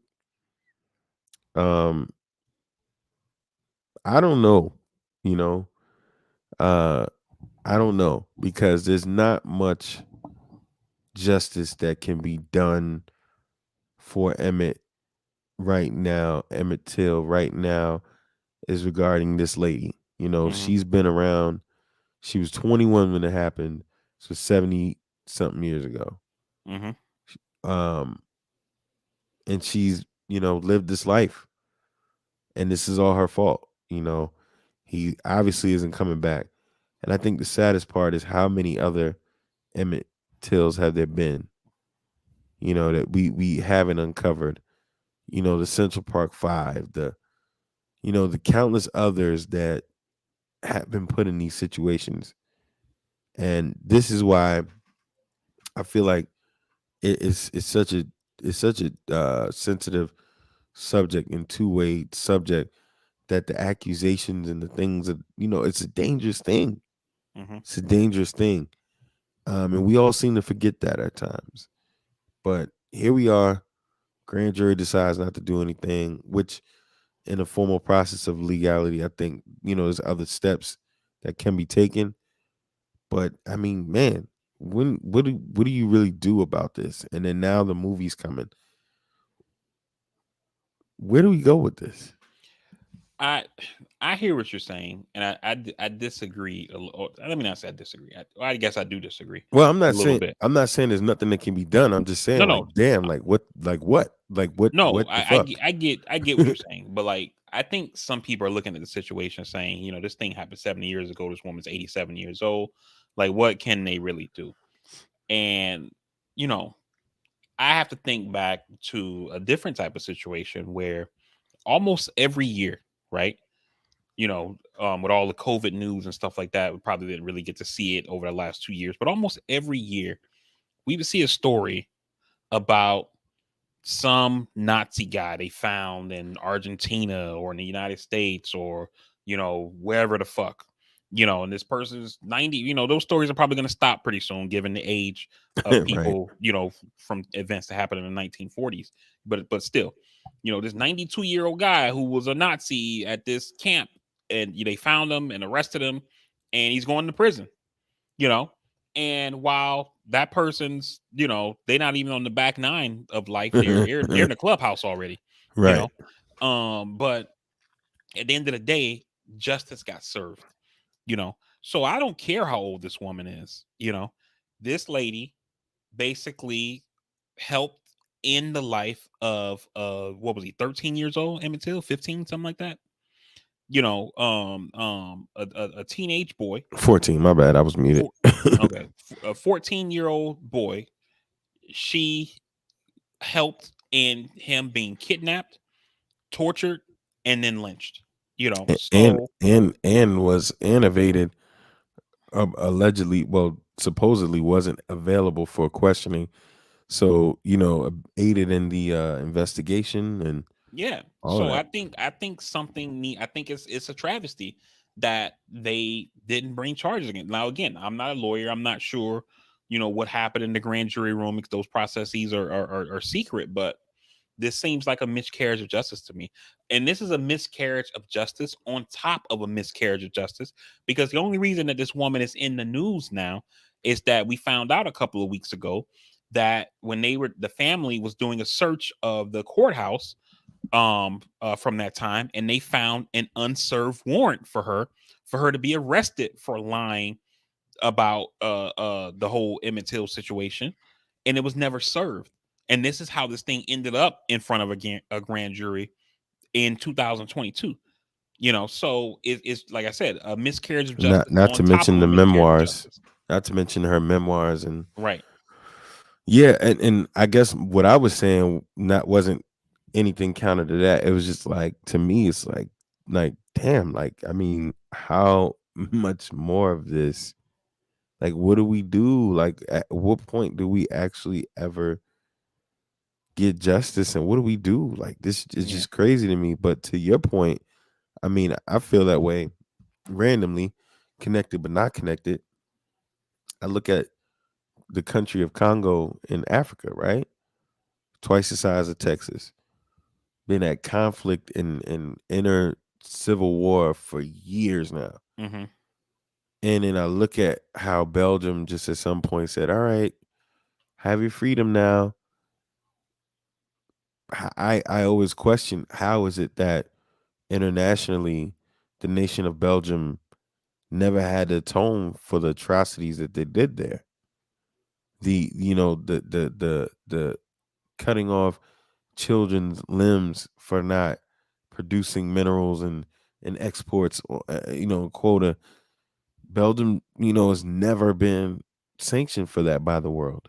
Mm-hmm. Haiti, France is still talking about they want money. Mm-hmm. I mean, just looking around, not only just in this nation, but just as a world, you know, when are we going to make people pay for what they've done, no matter how old it is? To your point, they're still capturing Nazis. They're still doing these things. But when it comes to, people of a certain culture, nothing happens. Mm-hmm. I Yeah. don't see how it was documented that King Leopold was doing what he was doing in Congo. And not once have we said, as a world, Belgium, hey, you need to pay for that shit. Mm-hmm. You need to do something for that shit. Your country, small as it is, has benefited from the exploits of your king for years. Not to mention the conspiracy that happened, that followed, that the CIA had to take part in choosing the nation's leadership going forward by, it's just the atrocities, man. And then people wonder why people have such far off thoughts. Where we've seen as a people, depending on what you look like, the powers that be will do anything to you, anything, Yeah. despite Yeah. the evidence there, 70 years worth of evidence, all of this here, still nothing. Yeah. It reminds me of I saw, I don't know where if it was like Facebook or Twitter or whatever, but I saw this girl who was talking, and she was like super animated, and she was talking about like all these things that have happened to black people throughout history, and then she ends by saying people are lucky that black people are only asking for equality and don't want revenge, you know. And it seems like people don't get that, because if black folks in this country would have gone ham, you know, they would have been more than justified in doing so. And they didn't do that. They haven't done that. All they've asked for is equality, and people talk about, the Black Panthers, et cetera, et cetera. And while there were members of the Black Panthers who probably were more radical in the ideology than others, the Black Panthers were a program that was helping kids eat, providing, health screenings and teaching people about stuff and about history and all that kind of, what I mean? They were doing the right thing. You had some people who wanted to be like, yeah, fuck that. We need to be militant and go to the streets, et cetera, et cetera. But for the most part, they were just trying to help their communities. You know what I'm saying? Um, and that's all that we've ever asked for as a people. It's just equality. And it seems like even that is just a bridge too far for some people. Yeah, to me, and I think we as a people, and I've talked about this before, because we had that 5% that LeBrons, the Jay-Z's, the Serenas, who, will, just briefly say is has announced she'll be retiring some point this year. And I think we'll have to dedicate more of an episode to her career and life. But, I think because, progressively we see what we see, and we're ahead where we are in a lot of ways that we weren't. We forget that this whole concept of race was created to dehumanize people that look like us. Mm-hmm. Like there is no such thing as race. Right. When you break it down, we're all one human race.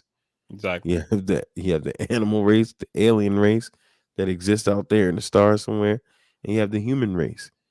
But because people like King Leopold, countless others, um, felt like we're less than human, and we could have our limbs chopped off for not, producing quota and these other things. This is what we've been dealing with as a people. And there is no equality for something that isn't human. It's not on my level. Why would Mm-hmm. I? Why would I treat you as equal? And that's the crazy thing today. The sad thing today is that this is what we still have to contend with. A guy goes in, again, a terrorist goes in to a supermarket, kills innocent people, taken without incident. But yet routine traffic stop.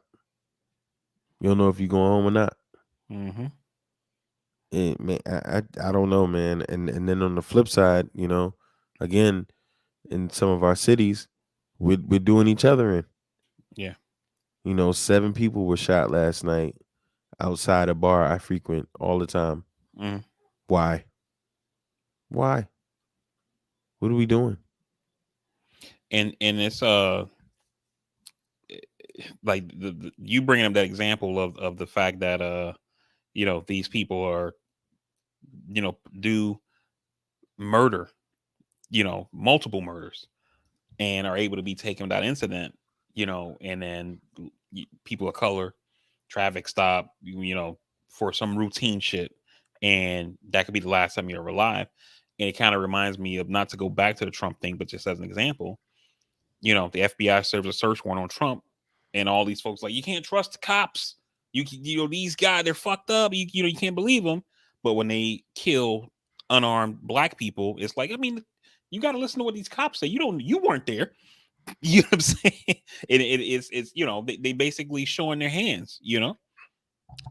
Yeah, bro. I mean, and I just don't know as a people, when we really gonna see it. And I see it daily, and I see it where legal things happen, and the justice system literally just feels like, they could do whatever they want, under the auspices of COVID. Like, yo, I'm due a speedy trial. Yeah, we could give you the Zoom, but nah, mm. But other things are going on depending on the profile of people. Um, you know, Special treatment happens here and there. It's just like, wow. And it's really sickening that as a people internally in our cities, in our areas, that we're killing each other off, and we know the systemic causes behind it. Mm-hmm. But it's just like, damn, man, when are we gonna wake up? But ah, Yo, speaking of COVID, man, what the fuck is going on with the CDC? I've been saying that though. It's I've it's been saying that. You could it's go it's back episode upon episode. I've been told y'all the CDC is wilding, yo. yo. It seemed like the CDC's COVID policy is like, yo, do you like? They like, yo, if you get that shit, yo, and you ain't got no symptoms, yo, you technically not even contagious no more, B. Like, you good out here. I've been told y'all the CDC is wilding, yo. Like, I've been told y'all yo, this. I've oh been my told y'all goodness. this. When they came with that 14, this, that, and they were flip flopping before, I told y'all they were wilding, yo. I told y'all. Yo, did you see the I posted it in the chat. Did you see the thing that Ashley Nicole Black said? she was like, the CDC. She was like, it's like when you used to get on your mama nerves, and she'd be like, just do whatever you want, and you thought you won, but you really didn't win.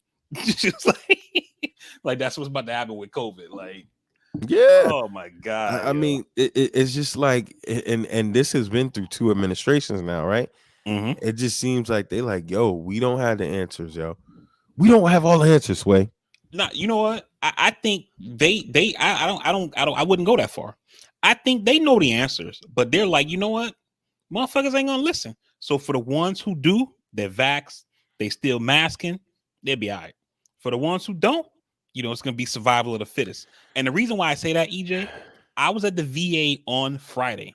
I go Mm-hmm. to the VA for treatment. I had to go at a doctor's appointment, and then I had to do some blood work. I get to the VA. You know what I see, EJ? Mask everywhere. And so I go to the cafeteria to get me an omelet. I always have an omelet when I'm at the VA, the Orlando VA. Man, that breakfast is on point. Like, I always eat breakfast there when I go for any appointment. On point. Sidebar on that. But Shout out to them. Right. I'm in the omelet line, and I see a nurse standing in front of me. And I say, hey, can I ask you a question? She's like, what? I was like, are masks required here still? She was like, yeah. She was like, why? And I was like, I wear my mask anytime I'm out, but I don't see a lot of mask wearing. But I look around here, it's nothing but mask. So I was wondering if it's still like the federal government. She was like, oh, yeah, government buildings, you still got to wear masks. So they know we still need to be wearing fucking masks. But in public, they're like, yo, do you, dog? Nah, but let's be clear, though. The CDC's been wilding, though. No doubt. They've been wilding. They've been wilding. The 14 days, I don't know. Like, yo, I don't know who's running that joint, but they back there. They might be. Walensky. That's her name. Listen. She like, yo, whatever, dog. Whatever. Do you, fam? They've been wilding. I said this like a long time ago. I think they're like, yo, look, we said get vaxxed, we said get boosted, we said wear masks, try not to be in large crowds, and there are a group of people that's doing that. There's millions of people who haven't had COVID once throughout this entire pandemic, and I likely would have been one of them. I let my guard down one time and let somebody come over to drop off Christmas gifts. Boom. You know what I mean? Yeah. And but there are people who haven't had it not one fucking time because they've been vigilant. They got vaxxed. They wear masks. They don't go out into large crowds, etc. Like Steve, he hasn't had COVID this whole, and hopefully he don't. I don't want to jinx him. Knock on wood. That we know of. That we know of. I mean, because you could be asymptomatic as a motherfucker. True. But my homegirl, the one I told you, she's who I work with. She listens to all the episodes. Big fan of the show. Shout out to her. But she hasn't had it this whole time. She social distances. She wears masks when she go out, etc., etc. But I think the CDC is thinking, yo, does she still wear gloves too? Nah, she don't do the gloves, but she definitely mask wears. Out there with the mask and like the sunglasses and the hat. But I think the CDC is like, for the people who gonna listen, we gonna be all right. But for the rest of y'all who doing you, but they also created that whole 14 and it's not really 14 to 10 to 5. Like, now they're saying fuck it. Yo, it's treated like a cold. You good? Yeah, it's like the flu now at this point.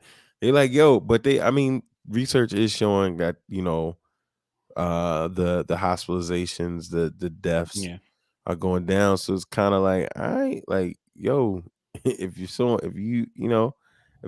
it's on. Like, if you get hospitalized, it's on you, dog. Yeah. So yeah, it's crazy. It's crazy. Oh man. Policy of the U.S. government. If you're not black, nah, we ain't listen. Damn, sidebar. Oh, well, not sidebar, but going into other news. I had heard about this. Somebody asked me the other day. It was like, man, you heard about the actor, bro, that drove into the garage and caught on fire? I was like, Anne Heche. No, I did not. And I had to look her up rather, excuse me, while talking to you guys pre-production. And I'm like, wow, I do remember a lot of her movies, and Hmm. so tragic death, tragic situation. We don't know the details of why. I'm sure there's a lot of speculation, but just tragic thing, celebrity death. So I would imagine it impacts a lot. Her death impacts a lot of people, but who are fans. So definitely uh, comforting prayers to those who are affected. Um, I'm not gonna get too much into Serena's retirement, being that I think Steve will want to talk about that as well. Let's close out, man, with some good stuff. Um, you guys were talking about the binges last week. I need to catch up. I need to sit and binge watch Billions, but I actually sat and binge watched City on a Hill. I don't know if you got into that yet, but No, I haven't. What is that? I haven't heard of that. City on the Hill. It's on Showtime. It's a show done by Affleck and Damon about Boston in the 80s, basically. And it just takes you through it's kind of like it had like a Wire feel to it, because it started off with the aspect of the bank robbery, white crime type thing, and then it kind of spilled off into second season, where it focused a little bit what was happening in projects with the black kids. I think they should have fleshed that out a little bit more for season 2, but they didn't do that. They kind of like rushed through it, I think. But Matt Damon and Affleck are the driving people behind the show. Kevin Bacon has produced some episodes, I have heard of and that. yeah, Kevin Bacon and Aldous Hodge, who is the also second main character, he's done some production. I I've didn't know been Affleck was behind it, but when you said Kevin Bacon, I'm like, oh, okay, I know what you're talking about now. Yeah, I gotta watch that. Yeah, I had it on my list. Affleck and Damon, I think, were the driving creators or executives behind the show. And Aldous Hodge, who I've been talking about for years to get his acting due. Hmm. With this show is getting his just due, and then now he'll be Hawkman in DC canon going forward, specifically in Black Adam. But yeah, man, it's one of those crime drama type shows. You know how Kevin Bacon gives it up. You know what I mean? He's a wild dude. Yeah, So it's a good watch. It's a good smooth watch. And I like it. And they're into season 3 now, early into season 3. So I binged that. But I need to get back into Billions and go back to that. Just some other joints I watched. I watched The Gray Man on Netflix. I don't know if you got to see that. I was gonna watch it last night, but then I ended up going to bed. But I got it Great. on the list. I think it was a I've great. heard nothing but good things. Some people didn't like it. I heard it. I thought it was a great action flick, especially for Netflix. Like if you like that one with can't remember his name, Thor, Liam, Oh, not Liam Chris Chris Hemsworth, Hemsworth. If Extractor or if you Extraction like or something like that. Extraction, that I think The Gray Man is much better. Um, so that was pretty good. I think it was great action scenes. The Russo brothers did that, so that was a typical Russo brothers type film. Had Chris Evans in it. He was he was an antagonist in that. So I thought it was a pretty good film. I watched the NYC documentary on Showtime, NYC Point Gods. That's a pretty good, quick, easy watch. The Black Phone, which was a film that came out. Ethan Hawke is in it. Didn't get a That's the lot horror of joint, right? yeah. It didn't. It got great reviews, but I don't think a lot of people watched it. But it was pretty cool. It was a good little angle to it. I liked it. And I also watched the Rick James documentary that Showtime did, They which had a is Rick pretty James cool. documentary. Yeah, pretty Did they bring up interesting. Chappelle in there? Yeah, they talk about it towards the very end of it, Okay. and kind of how his people felt, how he felt about it to a degree, and just how everything kind of went. But when you look at Rick James's career and just how he got there and how much he made and how much he sold and the things he went through was just kind of interesting to see. So that part of it was pretty dope. Pretty dope. Yeah, I saw this sometimes I watch like reaction videos on YouTube, and I saw this guy reacting to Fire and Desire with Rick James and Tina Marie. Yeah. And when Rick James starts off and he hits that big high note in the beginning, he Mm, pauses and he's like, "Whoa." He like, "This Rick James?" He like, "I thought Rick James did funk music." Like whoa, like he was like taken aback, you know what I mean? And I'm like, a lot of people don't know, man. Rick James, like the dude had vocals, man. yeah, and they go into all of the things that he did.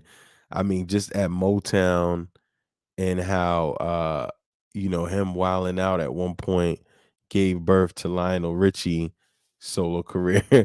because this dude was a wild dude, man. So yeah, I recommend anybody who's a music fan to watch it for sure. What you been binging on, man? For me, I checked out I watched that Uncharted movie with Mark Wahlberg and the Holland. kid who plays Spider-Man, Tom Yeah. Holland. Yeah. I didn't really care for it, man. I thought the thing that really turned me off about it was like all of the like parkour stuff they had Tom Holland doing. It was kind of like, oh, this guy plays Spider-Man, so let's have him know parkour in this movie. It seemed totally unjustified for a guy who's like a history buff to also be like a parkour dude and a pickpocket and all this other kind of shit. It's just but it Yeah. it was basically a remake of National Treasure with Well, Nicolas yeah, Cage I mean, and essentially. they following the game. They that was big popular game, following the game. So Oh, I forgot that is a video. You know what's crazy? I actually have that video game. I've never played it. It came with my PS3 or my PS4. I mean, but I never opened it. you should get into it. It wasn't a bad game. Hmm. Wasn't a bad game because it was one of the last games I played back when I was playing games. I Hmm. haven't played in a while. I need to get back into it. But Yeah. yeah, that they basically based it off the game. So Okay. it was all right. Yeah. And then I checked that out. I also watched God damn it, I'm forgetting the name of it now. What is that? Oh, Getting I assistance. watched yeah, I'm getting an assist from the sideline. I watched Prey, the Oh Predator yeah, I prequel. watched that too.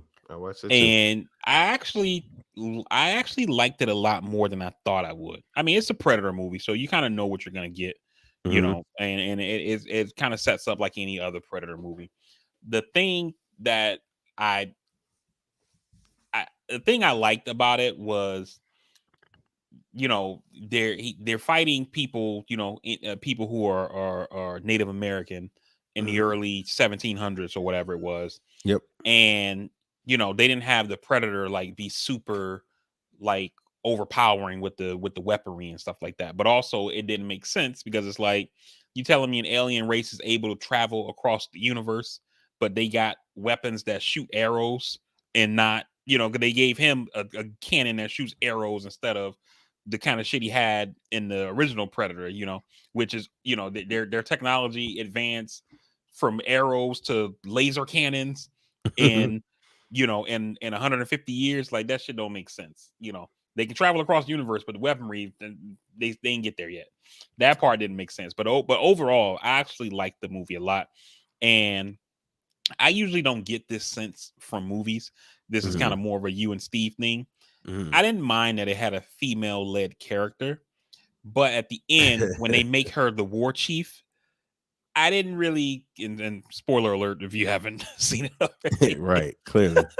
but I didn't like that. And the reason why I don't mind a female led character, et cetera, et cetera, in those times with a Native American tribe that's still like living off the land and things like that. I mean, we just there wasn't going to be a woman war chief, you know. And I thought that was like too, like trying to force current uh Progressiveness. yeah, trying to force the current progressive times on history some over. I didn't really care. I mean, it was a movie. It's all fiction, but I thought that was kind of like a stretch. Yeah, I can't speak to, because I know historically, like I know historically when we look to the African culture in Africa, the roles That's that a good point. queens have played That's a over, good point. ancient times. So I haven't done the research for the Indian nation or Native American, native people nation, their nations. I haven't done the research. I know this particular movie, that tribe was a Comanche tribe. Hmm. um it's based on a location, because this had to be like northwest, mountainous area of the nation. And then you had the French. They did a very good job in making historically accurate in that regard, of the French trappers and their presence and stuff like that. Hmm. And the other good thing was, the director involved, she, was very authentic, being Comanche of herself, of native, um, family line to that. She was very authentic in presenting what would be going on, in Hmm. that regard. Like you, I don't know that that would have been the case either back then, but who knows, you know what I mean? There might be some instances, and I might have to look that up, because I Yeah. know when it comes to the new film that Viola Davis is doing, I had already kind of did back research on that piece. So I know that throughout, African historical ancient culture, that women have had dominant roles forever and have been active in that right. So I'd have to look that up. I like, I'm a comic kind of, person. I didn't really read the Predator, Alien comics as much, but this is the movie franchise kind of taking from those books, in certain elements, and they've kind of done it throughout the theatrical time. But I thought it was a decent reset. I like the Easter eggs of connections to the later films. You have the musket that she was given. That's the same musket that we then see in Predator 2 that Danny Glover gets. I didn't even catch that. And I Yeah. like I figured there was some significance of that musket the way they zoomed in on it, but for Predator 2 is actually my least favorite movie of the entire Predator franchise. So I've actually only seen it like once, maybe twice. The whole like I didn't even catch that. Yeah. Yeah. So that was a connection to Predator 2. Mm. Um and then And then you had he says the line from Predator 1, if it bleeds, we can kill We it. Can Kill It. Yeah. And that was a little slight hint to Arnold. And I went back and I watched that film again and again, and it's timeless, man, especially for the graphics that they had, and Hmm. it's just timeless. And I think with this film, the Prey film, it kind of underwhelmed me in the action piece, but the simplicity of it kind of also made it good, because where it could have had more of the craziness going on, and it didn't, and it showed that, and it kind of contradicts some of it to me, but it showed that, the Predator, um was in its earliest stages of, hunting humans. But people also, the other thing that it's going to be tough for them to get into, that there are different species of predators, there are different Hmm. things, so it's a lot of moving parts. But I think overall it was a solid flick. I liked it. Well paced, well done. So I was pretty pleased, and I'm not too mad at it. Not too Yeah, mad at not, it. I agree, man. The I love that scene with the bear.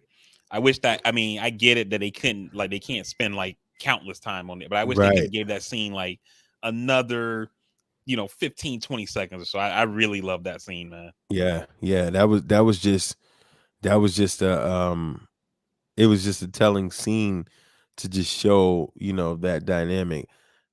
So it was pretty good. Again, I'm gonna have to watch it again.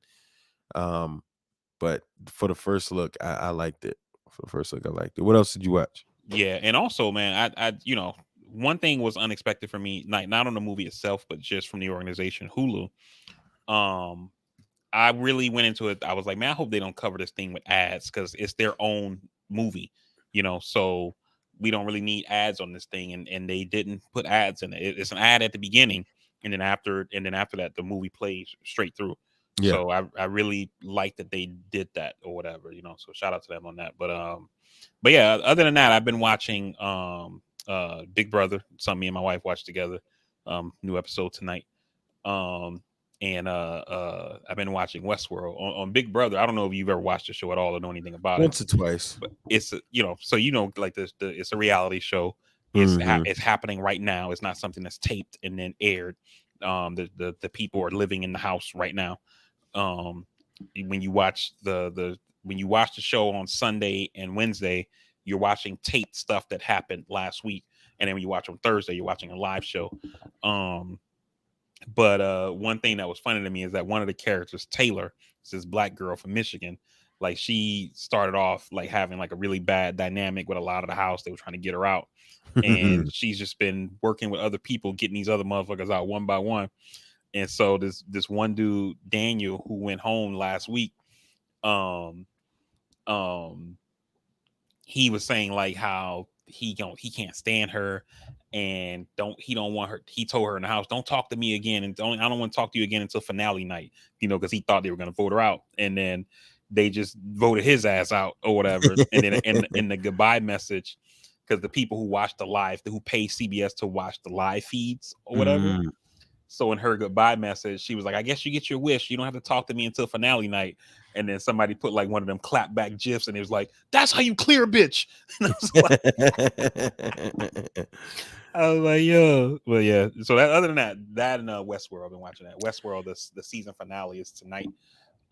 This season Westworld has been crazy, man. I had to binge it, watch that. it's keeping me on my I still don't. The finale is tonight, and I'm still not 100% sure what's going on. Like I Right. feel like I'm like 70% there, but there's still like a lot of unknown shit in this season. They're really keeping the fans guessing on this one. I gotta watch that. I gotta get into that somehow. Um, yeah, I gotta get into that somehow. Shit. I left out a couple of things. I watched P Valley yesterday, last night. Well, today rather. If you have, stars, today is the finale of the second season. A lot of craziness went on there. A lot of story arcs set up for the next season. You got a lot of catching up to do if you're gonna watch it. Again, didn't see any new women yesterday, so upset about that. I also watched. If you watch Hulu, they got a good show on called The Bear. Pretty interesting show. I got to go back and see. I was watching The Old Man. I don't know if it finished because I thought there was gonna be a better finale if that was the finish. I don't know. Got to go back and see if there's more episodes.